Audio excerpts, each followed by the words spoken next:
Imagine for a moment that you are living in the 1st century BC.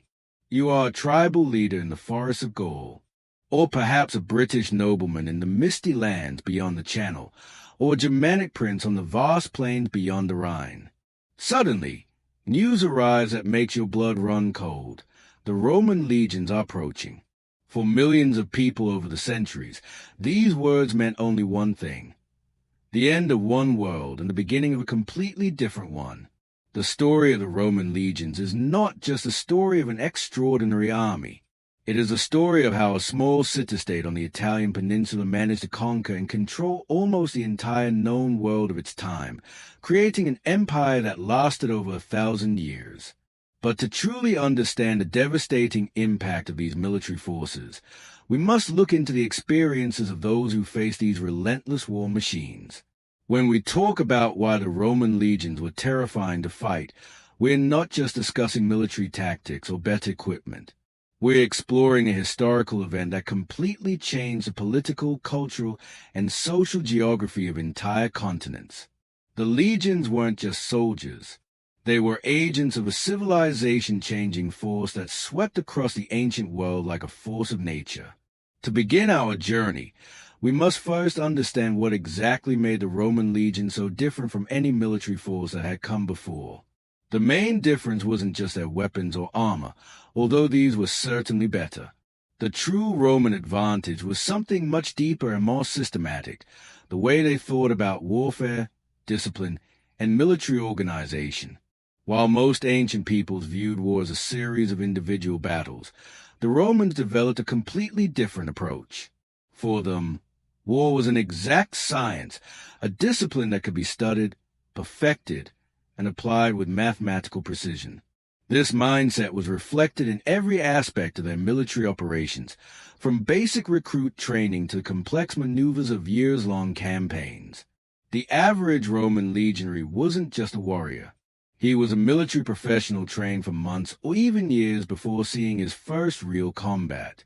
While their enemies often relied on individual courage, tribal drive, or numerical superiority, the Romans created a military machine based on strict discipline, standardized training, and tactics tested in hundreds of battles.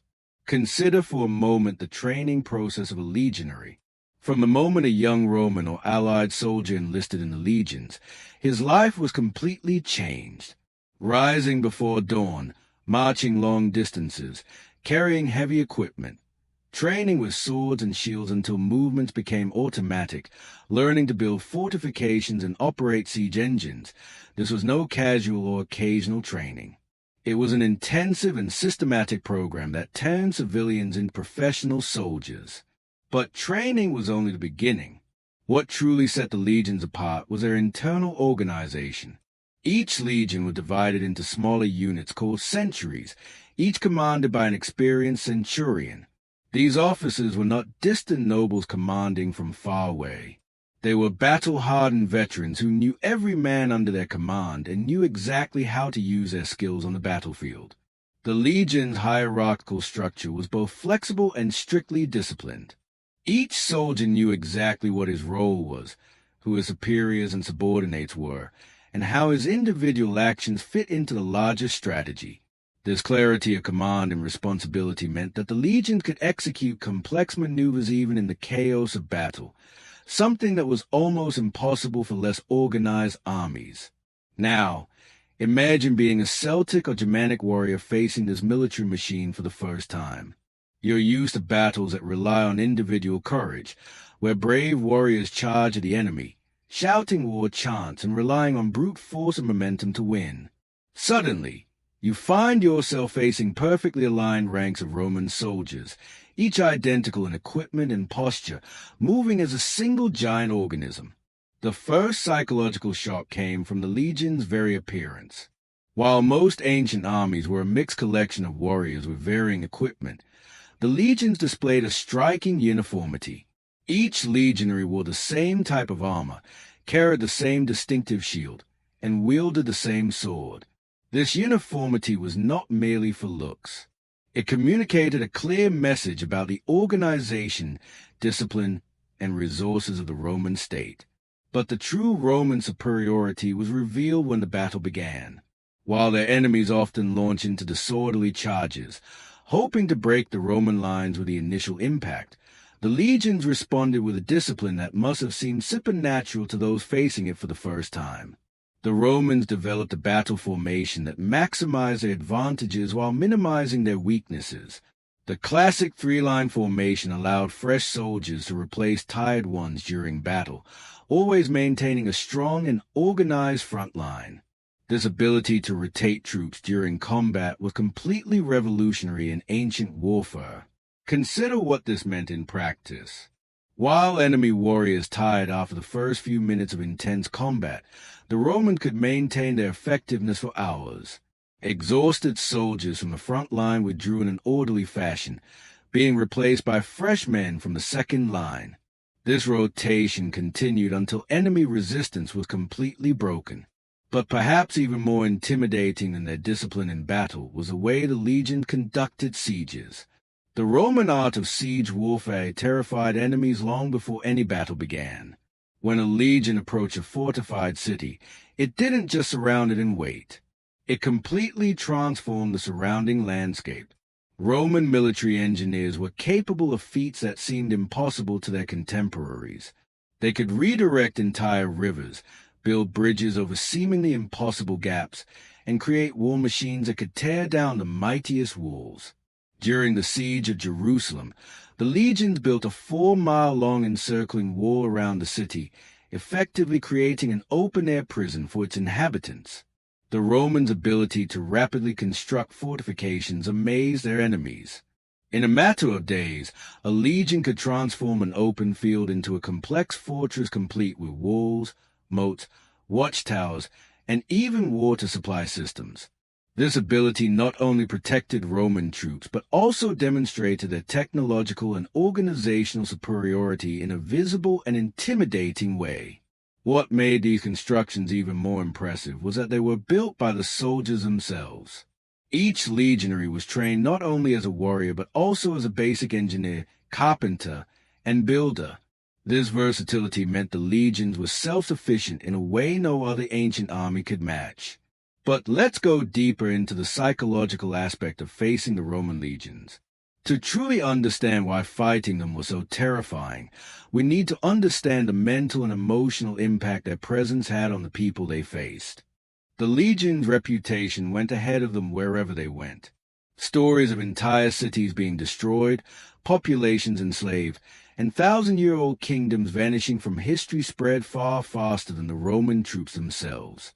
This psychological warfare was as powerful a weapon as any siege engine. Imagine being a local leader who has just received news that the legions are approaching. You've heard the stories. Cities that resisted are completely destroyed, entire populations sold into slavery, leaders publicly executed as an example. The choice before you is stark. Resist and face utter destruction, or surrender and hope for mercy that may or may not come. This psychological pressure was calculated and deliberate. The Romans understood that war was not just about physical strength. It was also about breaking the will to resist. They developed a reputation for ruthlessness that served as a weapon in itself. Cities often surrendered without a fight simply because their inhabitants had heard what happened to those who resisted. But for those brave or desperate enough to face the legions in open field, the reality of combat was even more terrifying than the story suggested. The experience of facing a Roman charge was something few forgot, mainly because few lived to tell the tale. Roman close-quarters tactics were devastatingly effective. The gladius, the Roman short sword, was specifically designed for close-quarters combat. While many cultures favored long swords that required space to swing, the gladius was a thrusting weapon that could be used effectively even in dense crowds. This difference may seem technical, but it had profound implications in battle. Roman soldiers trained tirelessly with their shields and swords, learning to use a shield not only as protection but also as an offensive weapon. They could thrust with the shield to unbalance an enemy and then quickly stab with the gladius, a move that became automatic after years of training. This technique was devastatingly effective against enemies who were unprepared for it. But perhaps the most terrifying aspect of the Roman legions was their relentlessness. They didn't fight with the savage passion of tribal warriors or the quest for individual glory of epic heroes. They fought with the cold efficiency of a well-oiled machine. There was no hesitation, no mercy, no pause to honor the dead or celebrate small victories. There was only the steady, unstoppable advance of the Roman military machine. This calculated coldness was more terrifying than any war cry or display of ferocity. It was a difference between facing a savage predator and a professional executioner. The predator might be distracted, tired, or satisfied with its prey. The executioner would simply continue its work until it was complete. Roman logistics was another factor that made the legion so powerful. While most ancient armies were limited by the need to return home during the planting and harvest seasons, the legions were professional forces that could campaign for years at a time. They had sophisticated supply systems that could keep tens of thousands of soldiers fed, equipped, and paid even in hostile territory thousands of miles from Rome. This logistical capacity meant that legions not only won battles, they could sustain prolonged occupations that completely broke enemy resistance. While tribal peoples could gather large armies for individual battles, they could not keep those armies in the field indefinitely. The Romans could. The Roman ability to bring conquered peoples into their military system was also revolutionary. Rather than simply destroying all local structures, the Romans often incorporated local warriors into their auxiliary forces, using their specialized skills while gradually Romanizing them. This policy not only increased Roman military power, but also reduced the potential for future rebellion. Consider the psychological impact of seeing one's own countrymen fighting in the Roman ranks. For many ancient peoples whose identity was deeply tied to tribal or ethnic loyalty, the sight of members of their own culture serving Rome was deeply demoralizing. It communicated a clear message. Resistance was futile, and eventual integration into the Roman world was inevitable. Roman siege tactics deserve closer examination because it was often during prolonged sieges that Roman superiority became most clear. A Roman siege was not simply a matter of surrounding a city and waiting. It was a complex military operation that demonstrated all aspects of Roman superiority: engineering, organization, discipline, and ruthlessness. When a legion arrived at a fortified city, the first thing that happened was a detailed reconnaissance of the defenses. Roman engineers studied the walls, identified weak points, and assessed water sources and supply routes. This was no casual analysis. It was a scientific study of the fortifications that would inform a carefully planned siege strategy. The next step was to completely isolate the city. The Romans built lines of circumvallation, walls that completely surrounded the besieged city, preventing any entry or exit. But they didn't stop there. They also built lines of contravallation, outward-facing walls that protected the besiegers from relief armies that might attempt to break the siege. Imagine being inside a city under Roman siege. First, you realize that all escape routes have been cut off. Then you see the war machines being methodically constructed outside your walls. Siege towers that tower above your own fortifications, catapults capable of hurling man-sized stones, and battering rams that can breach even the sturdiest gates. But perhaps most terrifying of all was Roman patience. They could maintain a siege for months or even years if necessary. Meanwhile, inside the city, supplies were running low, disease was spreading, and morale was gradually deteriorating. The defenders knew that the Romans outside were well supplied, rested, and prepared to continue the siege for as long as necessary. Roman siege engineering reached levels not to be equaled again for over 1,000 years. During the siege of Masada, the Romans literally moved a mountain, building a stone and earth ramp that allowed their war machines to reach a fortress that had been considered impregnable. This ability to overcome any natural or man-made obstacle had a devastating psychological impact on Rome's enemies. If even the most powerful fortifications couldn't stop the legions, what hope was there for any resistance? This sense of Roman inevitability was as powerful a weapon as any catapult or battering ram. Let's now examine some specific cases that illustrate why facing the Roman legions was such a terrifying prospect. Julius Caesar's conquest of Gaul offers some of the most vivid examples of Roman power in action. When Caesar began his Gallic campaigns, he faced a confederation of tribes that individually were formidable warriors. The Gauls were known for their courage in battle, their skill in metallurgy, and their ability to raise large armies when necessary. On paper, they should have been able to withstand the Roman legions.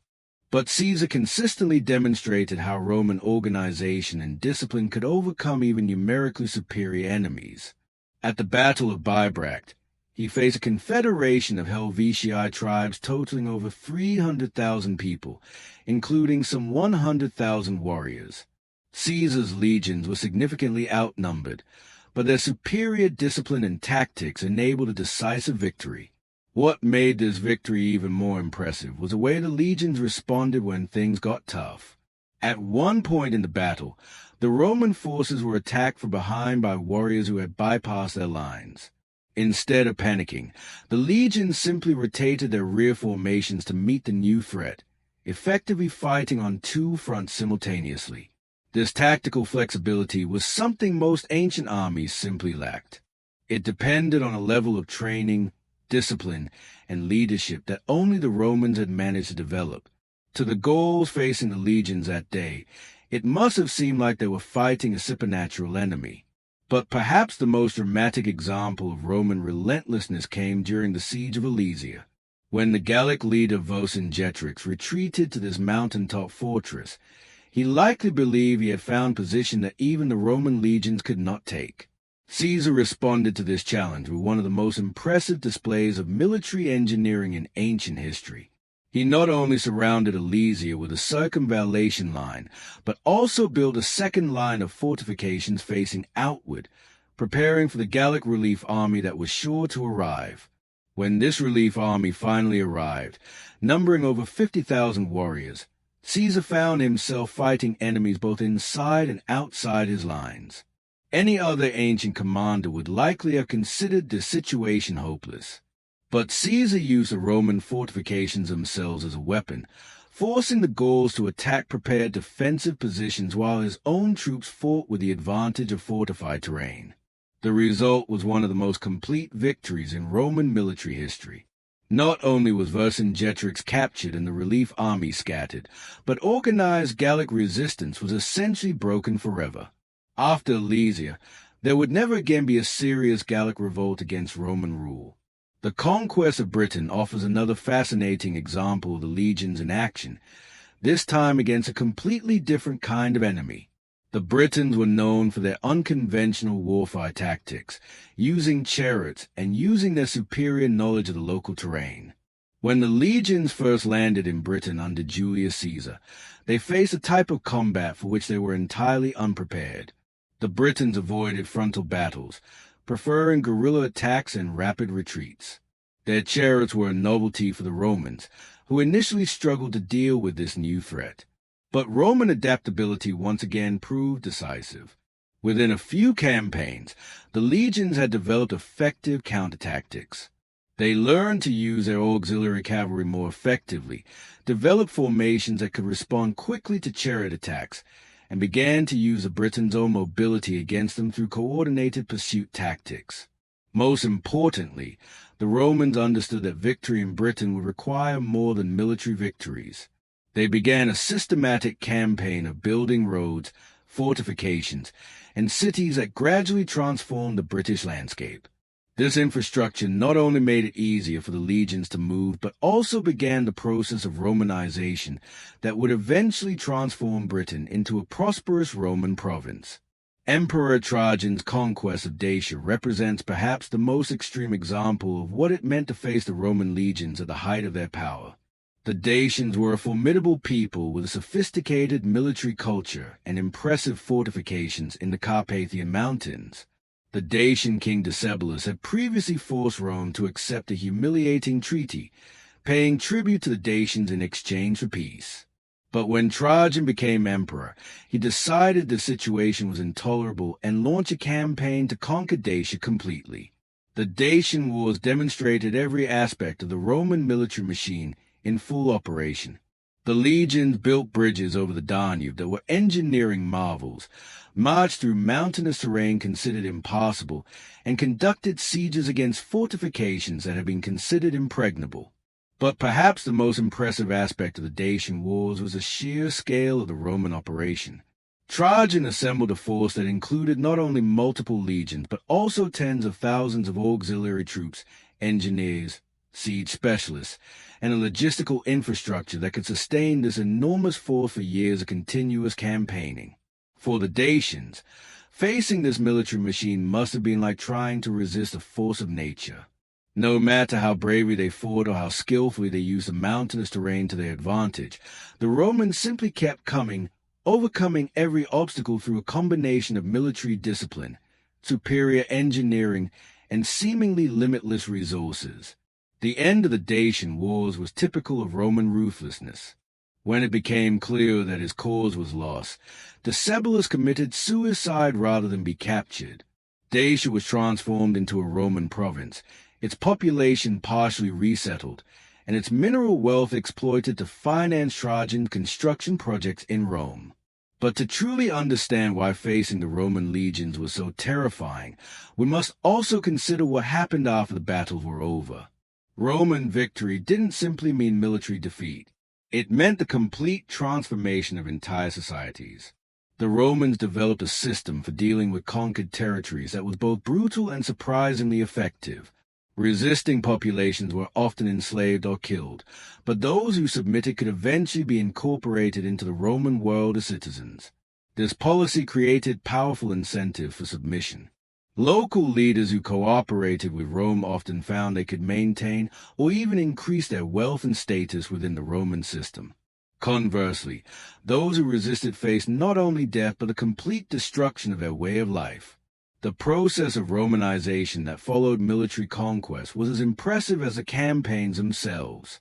The Romans built roads connecting remote territories to the heart of the empire, established cities that served as administrative and commercial centers, and introduced Roman laws and customs that gradually replaced local traditions. This transformation was not merely superficial. Within a generation or two, sons of defeated tribal chiefs often found themselves serving as officers in the Roman legions themselves, defending the empire that had conquered their ancestral lands.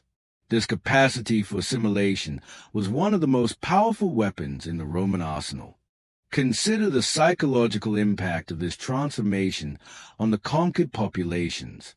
Not only had the armies been defeated and their fortifications destroyed, but their very cultural identity was being systematically replaced.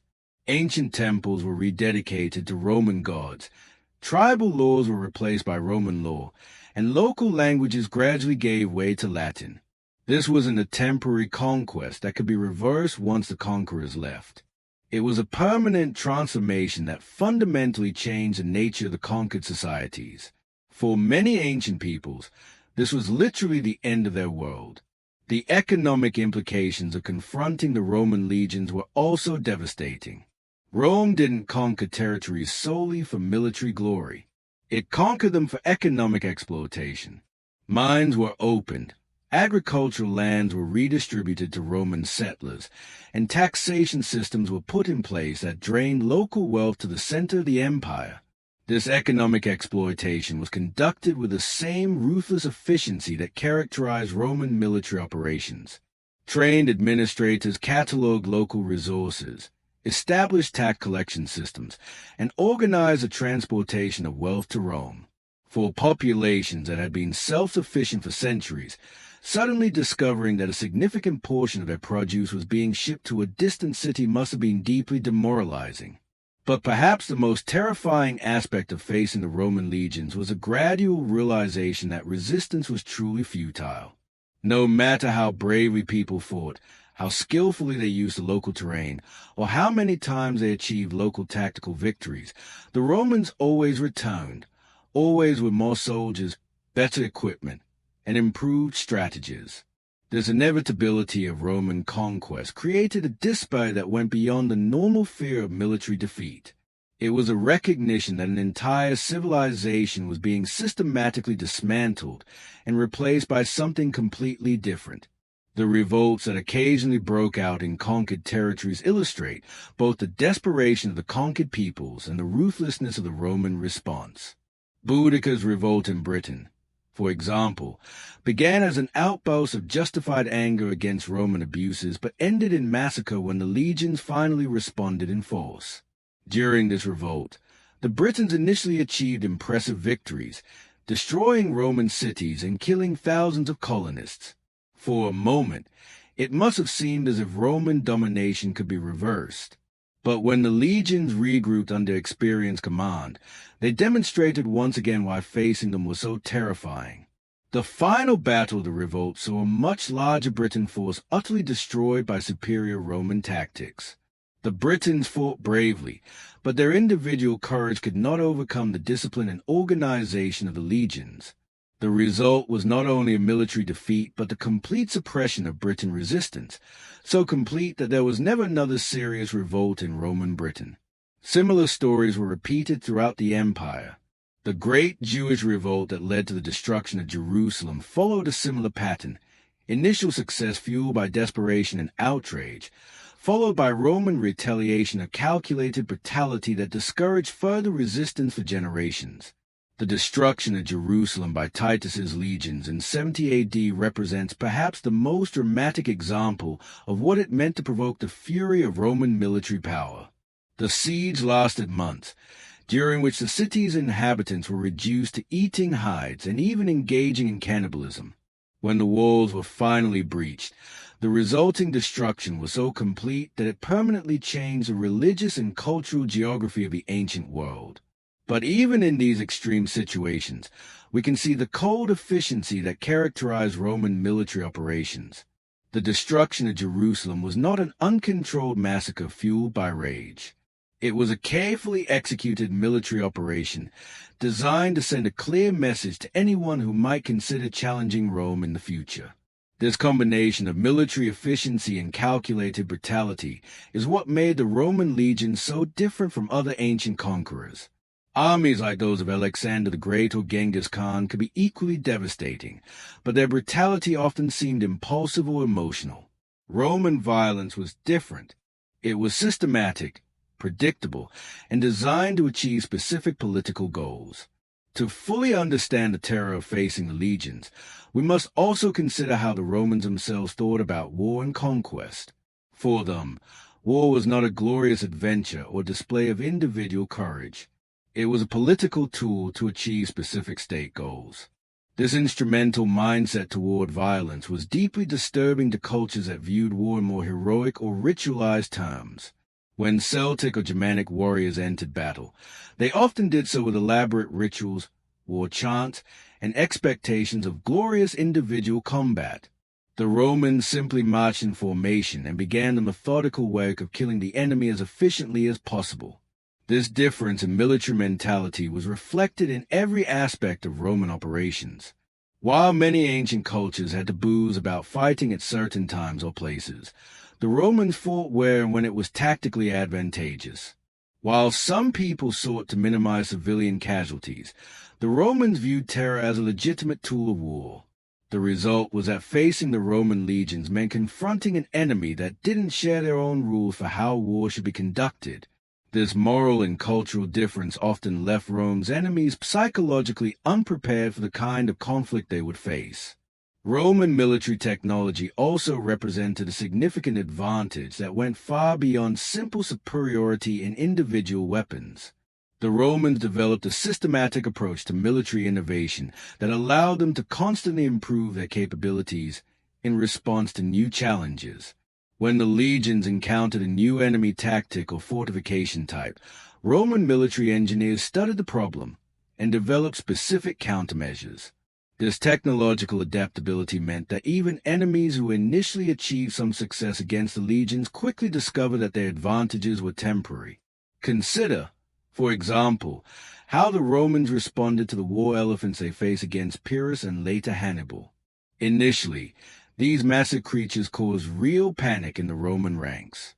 But the Romans quickly developed specific tactics for dealing with elephants, including the use of incendiary projectiles and formations that could channel the elephants' charges into areas where they would cause less damage.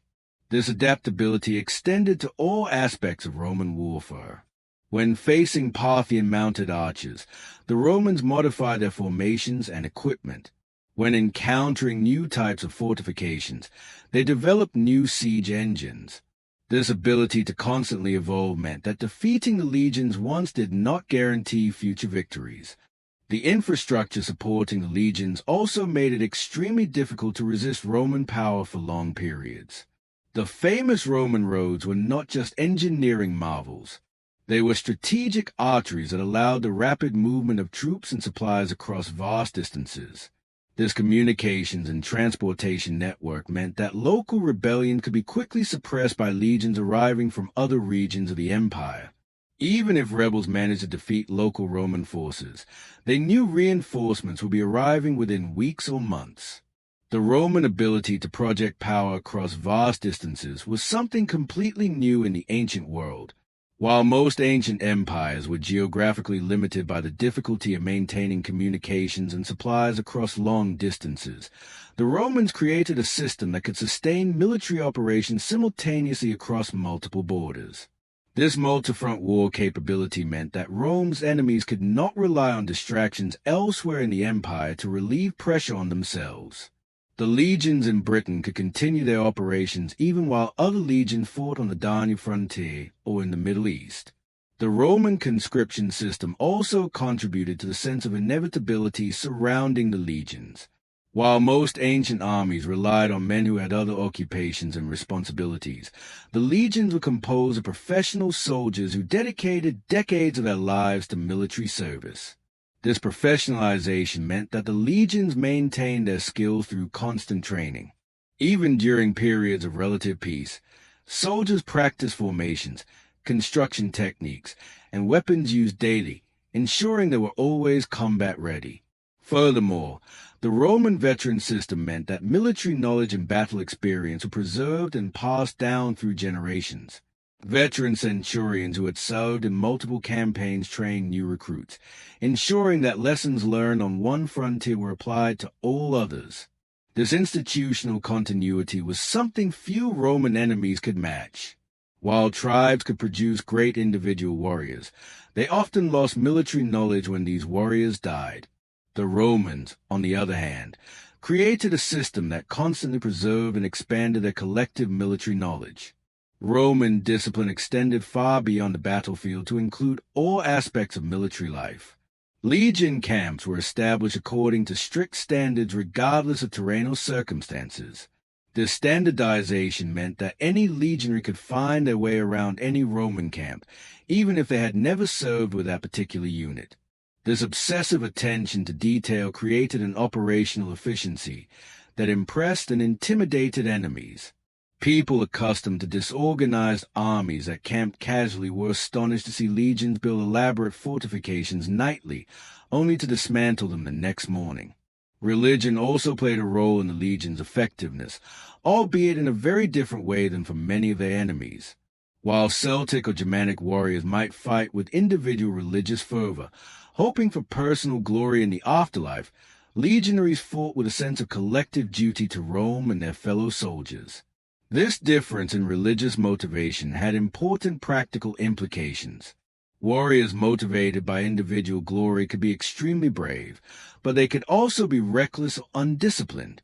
Legionnaires motivated by collective duty were more likely to follow orders even in difficult circumstances, and to maintain formation even when the battle was not going well. The cult of legion standards created a religious focus that reinforced military discipline. Losing a legion standard was considered one of the most terrible dishonours that could befall a unit, creating powerful incentives for soldiers to fight tenaciously even in desperate situations. This combination of religious motivation and military discipline created a psychological strength that was difficult for enemies to understand or counter. Legionnaires fought not only for their own survival or glory, they fought for the honor of Rome and their unit, a motivation that sustained them even when individual circumstances seemed desperate. Roman military medicine also contributed to the legion's effectiveness in ways that often went unnoticed by their enemies. The Romans developed a system of military medical care that was surprisingly sophisticated by ancient standards. Military hospitals were established on permanent bases. Trained surgeons accompanied the legions on campaign, and standardized medical procedures dramatically increased the survival rates of wounded soldiers. This ability to preserve human lives meant that seasoned veterans could return to service after injuries that would have been fatal in other armies. To enemies accustomed to high mortality rates from wounds and disease, the Roman ability to keep soldiers healthy and return wounded to combat must have seemed almost supernatural.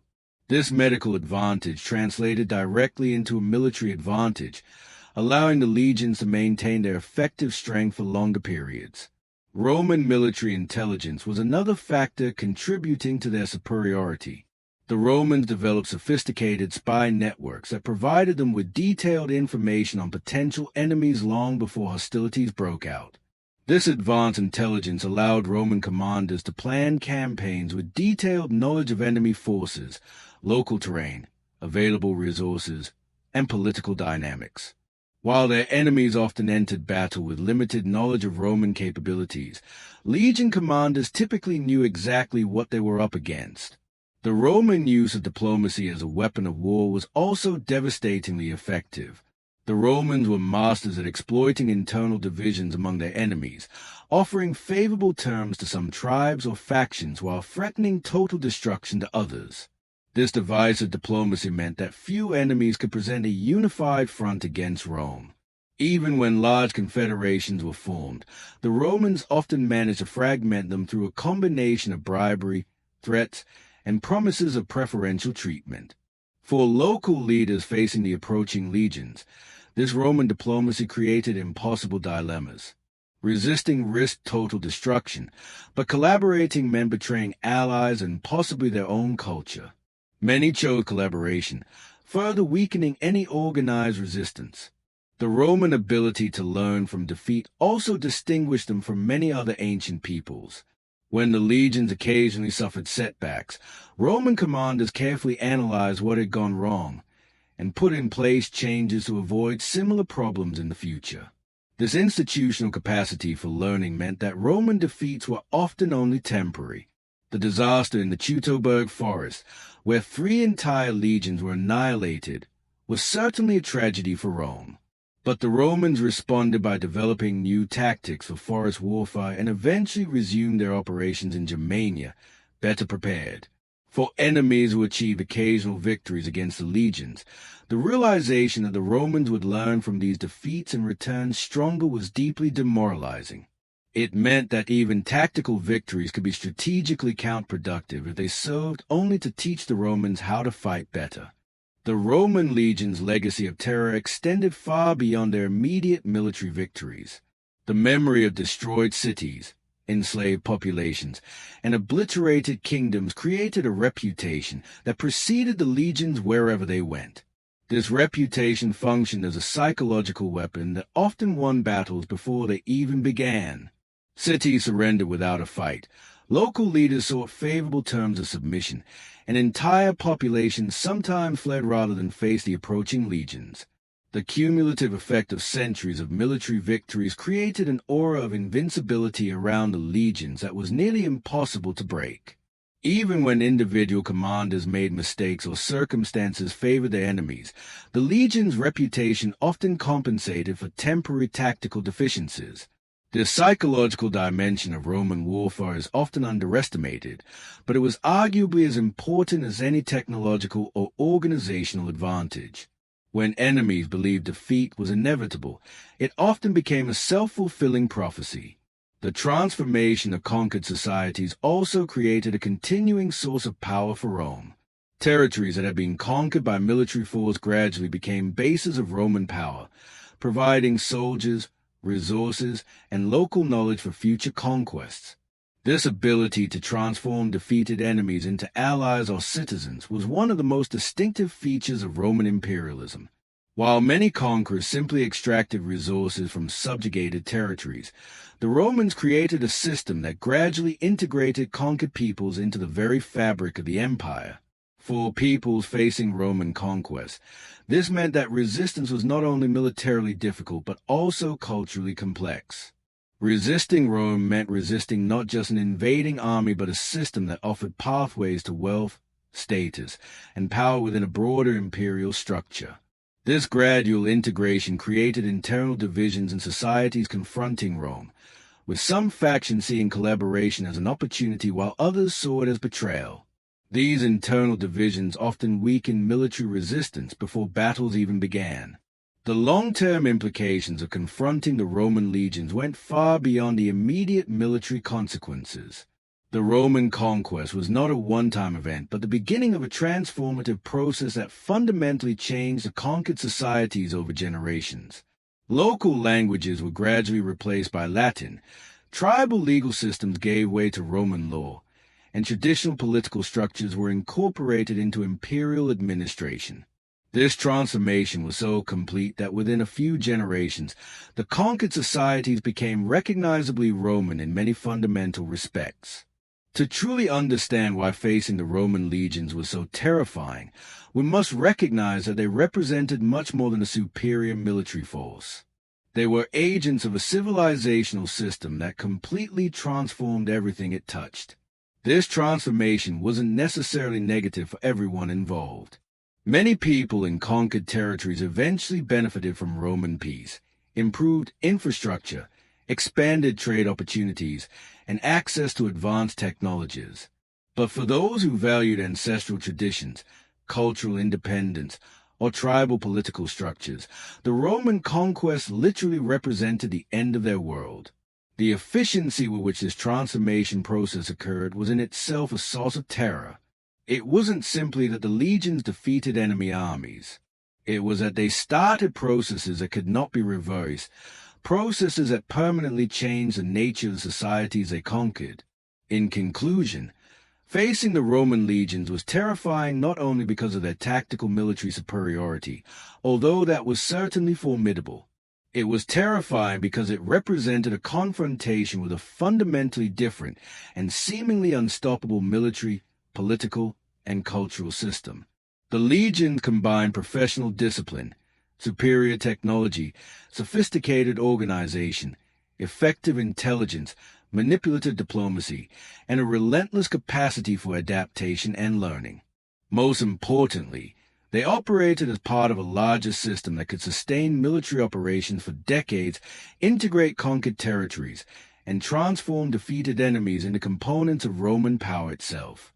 For the millions of people who lived during Rome's expansion, the legions represented a historic force that was redefining the known world. Resistance was courageous but often futile. Collaboration offered opportunities, but at the cost of traditional cultural identity. In any case, encountering the Roman legions marked the end of one era and the beginning of a completely different one. The fall of countless kingdoms to the Roman legions was not simply the result of Roman military superiority, although this was crucial. It was a result of a clash between civilizational systems where one side had developed forms of social, military, and political organization that were simply more effective in projecting and maintaining power on a large scale. The legacy of this confrontation still echoes throughout history. The languages we speak, the legal systems that govern us, the architecture of our cities, and even our basic concept of government and citizenship were all influenced by the processes started by the conquest of the Roman legions over 2,000 years ago. To understand why facing the Roman legions was so terrifying is therefore to understand one of the most transformative moments in human history, when the ancient world was permanently reconfigured by the disciplined marches of sandal-wearing soldiers carrying rectangular shields. To those who lived through this transformation, it must have seemed as if they were witnessing not just political change, but the very reconfiguration of human reality. As we reflect on this extraordinary journey through Roman military history, we are reminded that even the most powerful and seemingly invincible empires are part of a greater plan that goes beyond human understanding. The Lord God, in his infinite wisdom, allowed these historical forces to shape the world in ways that paved the way for future developments in human history. The roads built by the legions would become the routes by which new ideas and beliefs would spread throughout the known world. The empire forged by the force of Roman arms would create the conditions for spiritual and cultural transformations that would forever change the course of human civilization.